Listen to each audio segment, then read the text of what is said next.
Magalhães, muito bem-vindo aos estadistas.pt. Eu começo por lhe perguntar, como é que está a correr a campanha?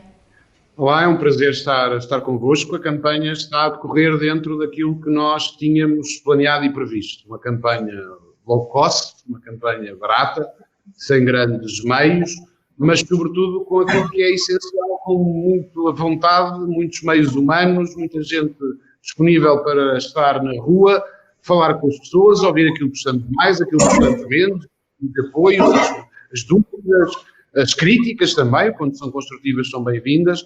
Uma campanha de proximidade em que temos organizado, sobretudo, de acordo com aquilo que são as nossas 5 prioridades para o distrito, nomeadamente ao nível das visitas: a saúde, os transportes, a segurança, o apoio social e a preservação do ambiente, numa lógica de valorização da agricultura.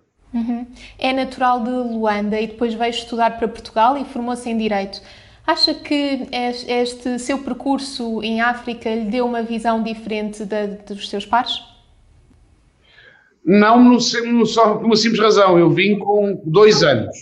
Portanto, a minha memória da África é nula, ou era nula, até o ano passado, onde, por uma questão de representação do grupo parlamentar do CDS, numa visita oficial do Sr. Presidente da República, 45 anos depois voltei ao sítio onde nasci, ou finalmente conheci o sítio onde nasci, que é Luanda. Portanto, eu vim muito novo para cá. Foi o primeiro nome a ser anunciado como cabeça de lista pelo distrito de Setúbal às legislativas.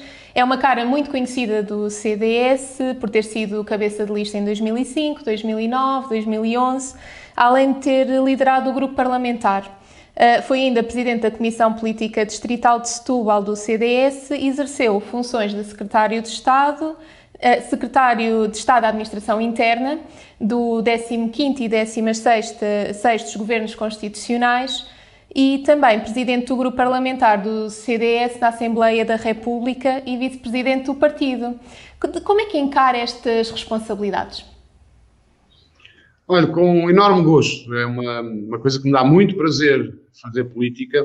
Acho que é uma atividade, quando levada a sério, e eu levo a sério, é muitíssimo nobre, porquanto permite-nos, olhar por um lado, resolver, às vezes, pequenos problemas, mas para as pessoas são grandes problemas. Seja no governo, quando estamos no governo, temos mais essa hipótese, mas também, muitas vezes, quando estamos na oposição, porque às vezes as pessoas precisam de ter voz, precisam de alguém como eu, que tem acesso, por exemplo, aos meios de comunicação social, ou estes meios, possa fazer determinado tipo de denúncias e, com isso, possa pressionar quem decide a poder resolver esses mesmos problemas. Eu aprendi a amar este distrito. Conheço bem o distrito, até pelos cargos que se escreveu que eu exerci, que podia juntar, já fui candidato à Câmara Municipal de Setúbal, já fui deputado municipal com muito gosto, que foi uma atividade que eu gostei muito, que é muito próxima das pessoas também aqui em Setúbal, e portanto faço com gosto. Acho que é um privilégio que nos permite conhecer bem o país, conhecer muita gente e ajudar a resolver alguns problemas de muita gente. Consideraria uma coligação com o PSD? Pós-eleitoral, com certeza. Aliás, a Presidente do CDS tem dito, e bem, que desde as últimas eleições ficou muito claro aquilo que não era tão claro assim para os portugueses. Os portugueses muitas vezes pensavam, quando estavam a votar nas legislativas, estavam a votar para eleger um primeiro-ministro. E por isso, e às vezes, muitas vezes, o CDS foi prejudicado, porque as pessoas até gostavam do CDS, até concordavam com o CDS, até achavam que o CDS tinha as melhores propostas, mas faziam aquilo que se chama o voto útil, votavam no PSD, por exemplo, pensando que era o PSD que podia ganhar as eleições. Ora, isso ficou claro que não é assim. Hoje, é claro, com as denominadas geringonça, que se vota para eleger deputados. Deputados esses que, uma vez na Assembleia da República, 230, podem formar maiorias circunstanciais. Nós, neste momento, temos um governo que é liderado por um partido, o Partido Socialista, que perdeu as eleições. E nesse sentido, eu acho que o voto é cada vez mais livre. O que interessa é ter uma maioria de 116 deputados centro-direita. Evidentemente, o CDS quer contribuir com o máximo para ter essa maioria de 116 deputados. Se houver, sempre dissemos que estamos obviamente disponíveis para fazer coligações com outros partidos que possam encarar este projeto, nomeadamente com o PSD. Considera que é possível reunir essa maioria de direita de 116 deputados? Evidentemente que, tendo atenção às sondagens, não será fácil, mas é possível, porque a verdadeira sondagem, aquilo que conta, os resultados que são realmente importantes são do próximo dia 6 de outubro, e a verdade é que eu tenho sentido na rua, lá está naquela campanha de proximidade que temos feito, algum, para não dizer muito, descontentamento e sobretudo muita vontade de mudar. As pessoas sentem que a saúde está pior, ainda hoje mesmo tivemos uma sondagem que mostrou isso mesmo, que o Serviço Nacional de Saúde, sem troika, sem austeridade, no tal país das maravilhas, cor-de-rosa, Dr. António Costa, está pior o Garcia da Horta, que não tem consultas de especialidades, está pior o São Bernardo, que muitas vezes não tem capacidade de fazer face às urgências, o Montijo Barreiro continua sem instalações condignas, o Hospital do Seixal, tão prometido, anunciado, votado orçamentalmente, a verdade é que não passou ainda da primeira ou da segunda pedra. Sentem também que os transportes, apesar dos passos sociais e a sua redução ter sido uma boa medida, que na altura o CDS elogiou, a verdade é que não foi acautelada com os necessários disponibilização de mais meios de transporte, mais barcos, mais autocarros, mais comboios.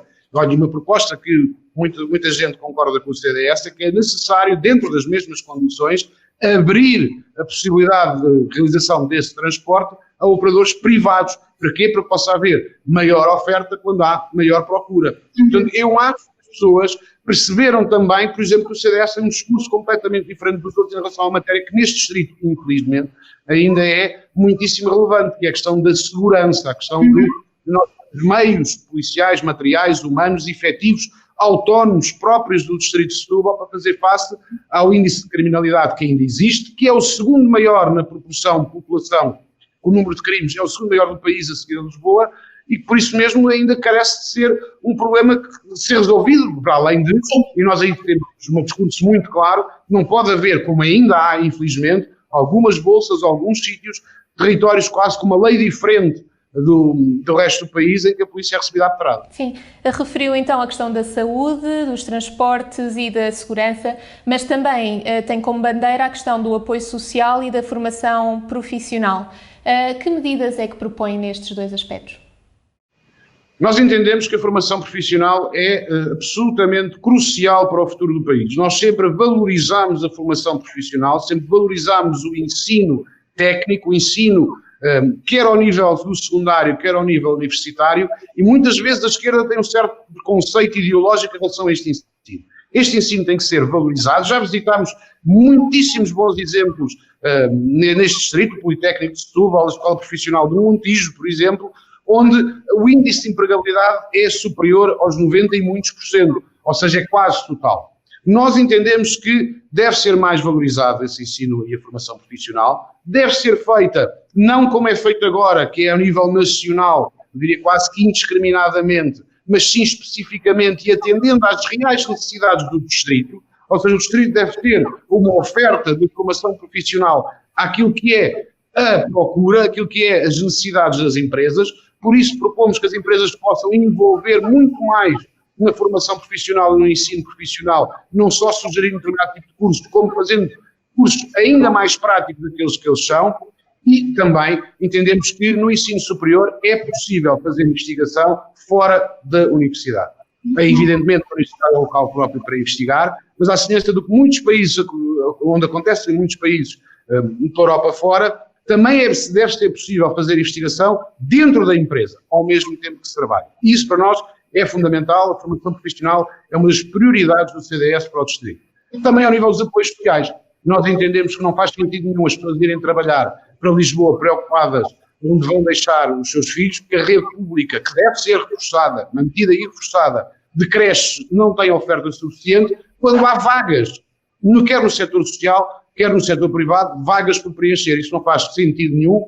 Nós entendemos e acreditamos num Estado obviamente forte, mas naquilo que gostamos sempre de chamar um Estado social de parceria, onde o Estado não pode, nomeadamente, imediatamente, prover as necessidades da população, poder, quer o setor social, quer o setor privado, fazer face a essas mesmas necessidades. Por um lado. Por outro, por fim, nós entendemos, e aí também temos um discurso distintivo e claro em relação aos outros partidos, que o rendimento social de inserção deve ser, e é uma boa medida, se for, uma, transitória, não pode ser um modo de vida, dois, deve ser dada a quem realmente precisa, deve requerer, lá está, reformação para reinserir as pessoas no mercado de trabalho e não uma espécie de mesada para ser um modo de vida.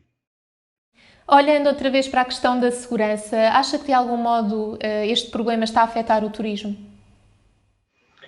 Felizmente, o Distrito, isso é justo reconhecer, hoje é mais conhecido pelas suas bonitas praias, pela sua ótima gastronomia, pelas paisagens, pelos monumentos, que infelizmente alguns, o Cabo Especial, por exemplo, do ponto de vista cultural, não são aproveitados, mas ainda há, do ponto de vista da insegurança, repito, bolsas, zonas, onde as pessoas, pura e simplesmente a determinada hora do dia ou da noite, não saem, e há, é verdade, um certo tipo de notícias sobre a criminalidade no Distrito que afeta a imagem.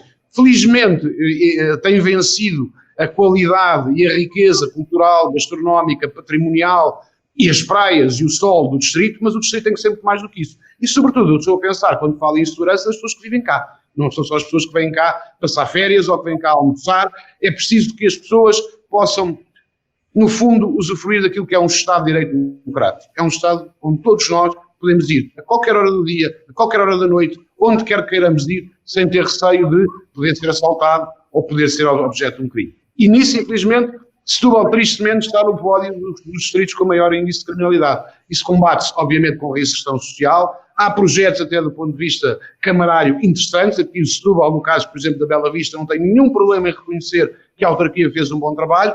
É preciso apostar nessa reinserção, mas também, e aqui é preciso ser claro, é preciso apostar em maior policiamento, em maior patrulhamento, que hoje não é feito, não é por falta de vontade dos polícias, é que pura e simplesmente não tem meios humanos. Neste momento saíram mais pessoas do comando metropolitano da PSP ou da GNR de Setúbal daqueles que entraram, porque pura e simplesmente ou as apresentações foram maiores, ou não entraram os efetivos suficientes, ou muitas vezes, que aquilo que acontece, nomeadamente ao fim de semana, como há grandes eventos em Lisboa, quer do ponto de vista cultural, quer do ponto de vista musical, quer do ponto de vista desportivo, por simplesmente os polícias do Distrito de Setúbal são deslocados por Lisboa e não estão onde deveria estar, que era no Distrito.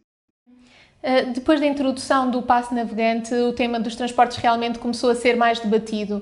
Acha que era preciso fazer mais relativamente aos transportes públicos no Distrito de Setúbal? Com certeza, nós entendemos que devem ser reforçados, nós entendemos que esse reforço não impede que haja um alargamento de oferta no sentido em que permitir aos privados que queiram, com as adaptações que são necessárias ser feitas, também eles poderem aumentar a oferta e com isso as pessoas livremente decidirem. Reparem, eu quanto a isto eu não tenho uma visão de quanto pior melhor, ou uma visão de que os outros fazem tudo mal e só nós é que fazemos bem. Repito, a redução dos espaços sociais é uma medida boa, foi uma boa ideia. Agora, foi feita à pressa, foi feita por motivos claramente eleitorais, sem cuidar de prover a natural e óbvia, a partir do momento em que tornou-se muito mais barato circular o transporte público, repito, e bem, não sobretudo prover as condições para haver uma maior oferta. Eu, no outro dia, uma senhora em Alcochete dizia-me, por exemplo, que de hora a hora normalmente o horário de ir para Lisboa, e que normalmente bastaria chegar um pouco antes das 8 da manhã para apanhar o autocarro para as 8 da manhã, e hoje muita gente, tal como ela, tem que estar 2 horas antes porque a fila já é enorme. Ora, este é um bom exemplo de como se consegue estragar uma boa ideia, uma boa medida, porque não foi planeada, ou se foi planeada não foi para melhorar a vida das pessoas, mas para ganhar votos. O PS também reabriu o dossiê da terceira travessia sobre o Tejo, introduzindo no Programa Nacional de Investimentos 2030. Concorda com esta terceira travessia sobre o Tejo? Eu devo dizer que não considero a terceira travessia, face a outras hipóteses, prioritária.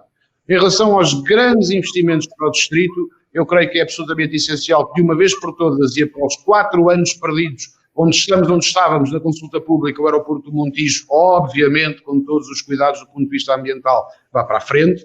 Acho que é absolutamente essencial que no alargamento que está a ser estudada, e também foi anunciado pelo atual governo do PS, do metro de Lisboa, se possa estudar uma solução que passa por estender também o metro de Lisboa até Almada, por exemplo, prefiro em alternativa à terceira travessia do Tejo, e, a meu ver, estes, do ponto de vista daquilo que são os 2 grandes investimentos públicos em infraestruturas, porque se for noutras áreas também considero o Hospital do Seixal essencial, mas em infraestruturas rodoviárias e de transportes, consideraria estas 2 mais prioritárias que a terceira travessia do Tejo. Então é mais favorável à questão da adoção da base 6 do Montijo do que o aeroporto internacional da Portela? Claro, o PS nessa matéria desde 1989 tem a mesma posição. Nós, ao contrário de outros, não andámos a passear pelo mapa à procura de um bom sítio para fazer o aeroporto. Nós sempre defendemos sempre defendemos esta solução, Portela mais um, ou seja, complementar, desde 1999 fazemos isto, Portela mais um aeroporto complementar ao aeroporto de Lisboa, localizado na margem sul. Depois, quando assumimos responsabilidades governativas, entre 2011 e 2015, fizemos o estudo e chegámos à conclusão que essa complementaridade poderia e deveria ser, obviamente, salvaguardando todos os aspectos de impacto ambiental, de ruído, por aí fora, no Montijo. Eu não tenho por hábito ter um discurso diferente, ora quando estou na oposição, ora quando estou no governo.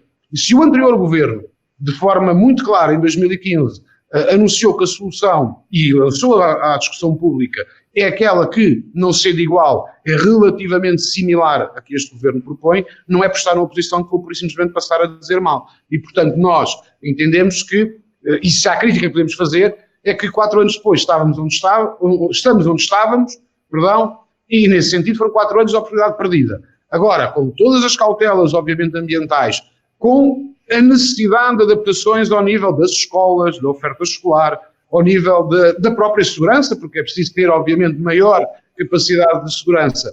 Com todas as cautelas que está a ser feitas, olha, um outro bom exemplo que é feita por uma Câmara que também não é do meu partido, de Alcochete, em que aprovou, condicionando precisamente a haver esse conjunto de infraestruturas do ponto de vista da saúde, do ponto de vista da educação, do ponto de vista da segurança, ao seu parecer favorável, eu acho que há condições para finalmente avançarmos para o Porto Complementar do Montijo. Sim, voltando à questão da saúde, o Hospital Garcia da Horta, apesar de todos os esforços dos seus profissionais, encontra-se com a emergência em estado de ruptura. E o mesmo acontece com o Hospital de São Bernardo e com o do Barreiro no Montijo. Se for eleito, vai dar especial atenção a estas questões, tal como disse, está numa das prioridades do partido? Eu acho que é uma das principais prioridades e preocupações do Distrito, com certeza. Eu acho que é preciso, por um lado, criar condições de atratividade para que médicos e enfermeiros possam vir para o Distrito. A verdade é que nós falamos com os profissionais de saúde que nos dizem muitas vezes que têm medo de exercer a sua profissão precisamente por falta de condições materiais e humanas de exercerem de uma forma competente, de prestarem um bom serviço aos utentes, mas também é preciso tomar outro tipo de medidas, nomeadamente outra medida que tem sido para nós essencial, alargar a ADSE para todos. Não há nenhum motivo para que haja 2 países, um em que se pode beneficiar da ADSE porque se é funcionário público, de forma voluntária, e outro que mesmo querendo, podendo e descontando, o setor privado não o pode fazer. Isso não faz sentido nenhum. Nós entendemos que isso seria uma boa medida para poder alargar os cuidados de saúde às pessoas. Ao mesmo tempo, propomos outra questão que para nós é essencial e outra medida que vem de encontro às preocupações, já existe em alguns casos, por exemplo na Misericórdia de Setúbal, mas que é preciso de alargar, que é o Estado tem uma lei que se autoimpôs, que se vinculou a cumprir, que é um prazo máximo para que as pessoas possam ir à primeira consulta. Ora, mas o Estado não cumpre esse prazo, por norma, que em regra, em média, depende das especialidades, mas em média é de 3 meses. Ora, se o Estado não cumpre, se o Estado falhou, se o Estado foi incompetente, aquilo que nós propomos é que o Estado seja, de alguma forma, castigado por essa incompetência. Como? Permitindo que as pessoas, não tendo em prazo útil, não tendo atempadamente essa primeira consulta, possa ter no setor social ou no setor privado. E isto é fundamental muitas vezes, é decisivo até muitas vezes, porque quando sabemos que a primeira consulta permite o primeiro diagnóstico, com isso, no caso disto, obviamente, os primeiros tratamentos. Se ela é atrasada 1 mês, 6 meses, 1 ano, 1 ano e meio, às vezes mais do que isso, evidentemente, depois quando ela é realizada, a condição do utente é muito pior. E isso é essencial, repito, nós acreditamos num Estado Social de parceria, com SNS forte, como é evidente, precisa ser reforçado, mas que também permita, quer ao setor social, quer ao setor privado, ajudar as pessoas, porque no fundo os utentes, os doentes, os pacientes, ao contrário do que a esquerda pensa, não se preocupam muito quem lhe presta cuidados de saúde. Preocupa-se sim que lhe prestem cuidados de saúde. Voltando à Península de Setúbal, criar o NETS 2 na Península de Setúbal tem sido uma necessidade que os empresários dizem ser urgente. A minha questão é, porquê que acha que este fundo ainda não foi alavancado? Nós temos que, em relação a essa questão, ser claros por um lado e sérios por outro, do ponto de vista político, claro está. É uma negociação que é preciso ser feita ao nível da União Europeia e que não depende nem deste nem de qualquer outro governo. É uma negociação difícil. Se me pergunta se isso tem prejudicado o Distrito e as empresas do Distrito, É evidente que sim. Creio que, aliás, um dos problemas do distrito é que a proximidade de Lisboa devia ser uma mais-valia, tem muitas vezes sido uma menos-valia para o distrito. O distrito de Setúbal é do distrito do país que produz, que contribui mais para o PIB nacional, mas esse dinheiro não fica no distrito. Se nós vermos bem, nas primeiras 10 empresas que produzem mais para o PIB português, 4 ou 5 são sediadas no distrito de Setúbal, mas a verdade é que esse dinheiro não fica no distrito de Setúbal. Quanto a isso, eu acho que seria desejável, obviamente, que houvesse uma NUT específica e adequada ao distrito, mas alerto, aliás, como o resto do próprio governo reconheceu, que isso carece de uma negociação para a qual o CDS está disponível a apoiar qualquer governo, porque o que é bom para os portugueses, o que é bom para o distrito de Setúbal, é bom seguramente também para o CDS, mas poderá não ser fácil. Em alternativa, propomos que, não podendo haver essa mudança da NUT, poderemos negociar, pelo menos que haja exceções em determinadas áreas que consideramos prioritárias para o distrito. Ou seja, que Setúbal, não podendo mudar de NUT, continue na mesma, mas determinadas áreas sejam excluídas da NUT de Lisboa, da Grande Lisboa, para efeitos de fundos comunitários. Quais? Por exemplo, já falámos de uma delas ao nível da formação profissional e do ensino superior, que é absolutamente fundamental. Se nós negociarmos sectorialmente, se calhar é mais fácil conseguirmos essa exceção. Mas quero ainda me dizer mais uma coisa, e a última em relação a esta pergunta, que é isto. Muitas vezes o problema dos fundos europeus, dos fundos comunitários, não é tanto eles não existirem, é eles não serem executados. E nessa medida e nessa matéria este governo tem falhado a toda a linha. Vou-lhe dar só um número muito simples em relação à chamada investigação AID. A União Europeia e os fundos comunitários para a Península de Setúbal disponibilizou cerca de 3 milhões de euros para as empresas.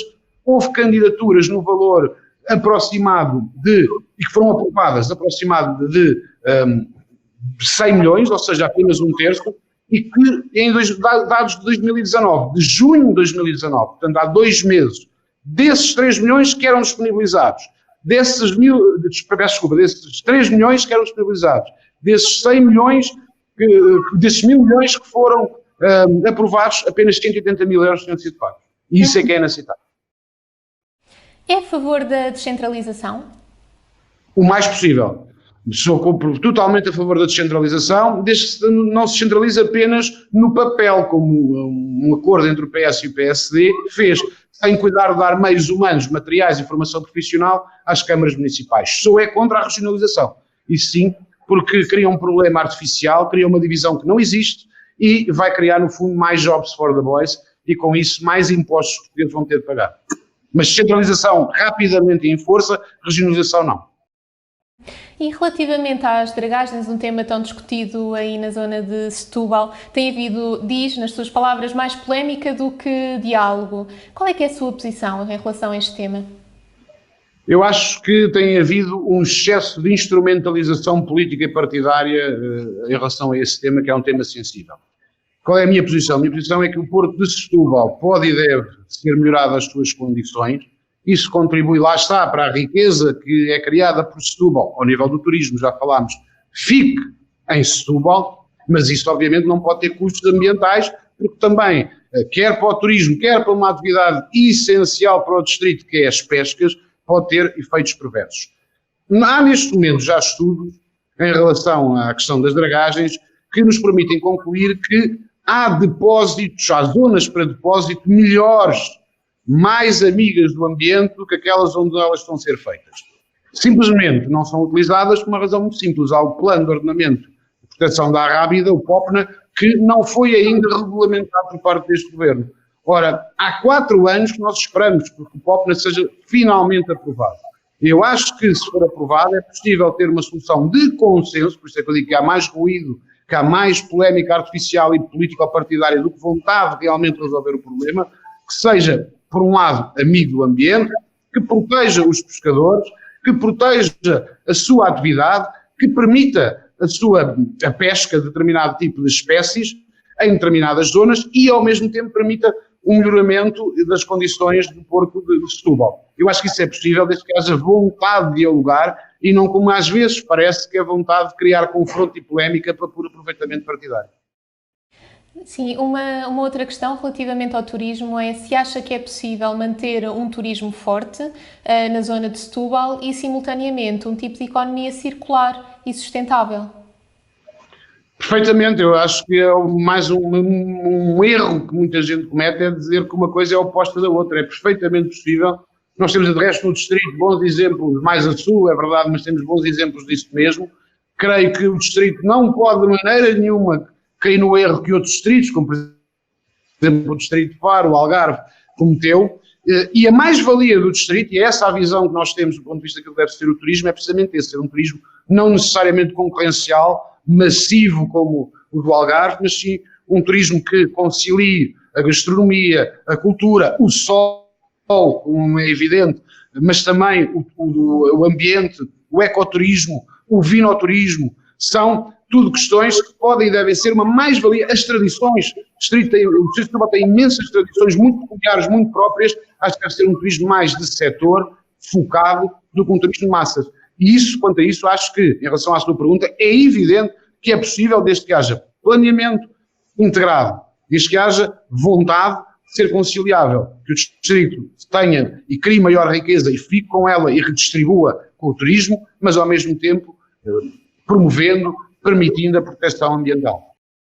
E acha que o Porto de Setúbal deveria ser reforçado?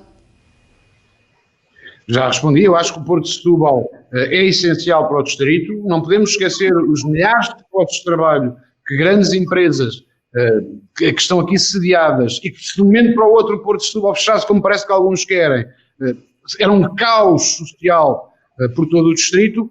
É conciliável e deve ser alargado o Porto de Setúbal. Agora, repito, em consenso com as populações, em consenso com os vários interesses legítimos que estão aqui em causa e que seja ao mesmo tempo protetor e amiga do ambiente.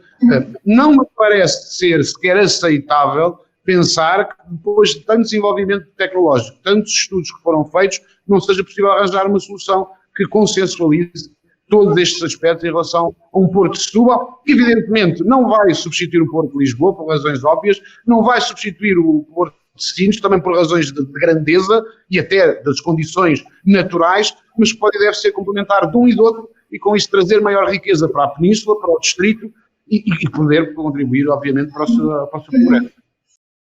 Acha que o plano de ordenamento natural da Arrábida deveria ser revisto? Acho que sim. Acho que devia ser revisto, acho que devia ser, mais do que ser revisto, devia ser regulamentado, porque isso está objetivamente a prejudicar, por exemplo, os pescadores, que muitas vezes são multados porque não há lei e ficam um bocadinho à mercê da discricionariedade das autoridades. Uhum. O que é que os portugueses podem esperar do CDS-PP caso venha a vencer as eleições? Podem esperar um partido que defende que agora, que depois de 8 anos de enormes sacrifícios, de austeridade, nomeadamente por força da bancarrota socialista, agora que há um superávit, ou seja, que há um excesso, que há resto, que há uma sobra, que de acordo com as contas que o próprio governo apresentou à Comissão Europeia e que a Comissão Europeia validou, que é possível reduzir em 4 anos a carga fiscal ao nível do IRS para os portugueses, que é possível reduzir em 6 anos o IRC para as empresas, para que elas possam criar mais postos de trabalho e melhores ordenados para as pessoas. Podem contar com o CDS para a valorização da saúde, valorização de uma proposta educativa com liberdade de escolha, onde a segurança e as questões da soberania e o combate à corrupção é prioritário, e ao mesmo tempo uma visão diferente do ponto de vista ambiental, onde concilie quem melhor e mais protege o ambiente, que são os agricultores, e deste distrito tem muito a oferta em relação a isso, e ao mesmo tempo, obviamente, uma riqueza ambiental que é inestimável, que não pode ser perdida por parte deste distrito. Uhum. Por fim, pergunto-lhe que mensagem deseja deixar aos portugueses.